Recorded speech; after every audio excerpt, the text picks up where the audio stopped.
Sementara itu, Saudara, Balai Kekarantinaan Kesehatan Kelas 1 Banda Aceh meminta jemaah haji untuk menggunakan masker saat kembali ke tanah air. Hal ini untuk mencegah dan mendeteksi COVID-19 dan virus influenza pada jemaah. Adanya temuan indikasi virus COVID-19 pada jemaah haji yang kembali, Balai Kekarantinaan Kesehatan memperketat pemeriksaan jemaah haji yang tiba di Aceh. Hal ini dilakukan untuk mencegah terjadinya penularan penyakit baik COVID dan virus influenza yang ditemukan di beberapa daerah lain.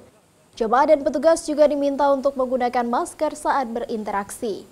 Jika ada jemaah yang memiliki suhu tubuh di atas 37 derajat, maka akan langsung dilakukan pemeriksaan lanjutan dan dirujuk ke klinik perawatan haji embarkasi Haji Aceh.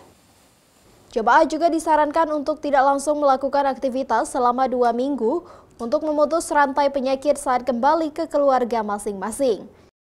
Yang menjadi tumpuan pengawasan kami, pengawasan dan pengamatan terutama COVID-19 yang masih melanda beberapa negara, itu tetap dilaporkan oleh Satuan Kerja Infeksi Emerging Kementerian Kesehatan untuk tetap kita awas waspadai.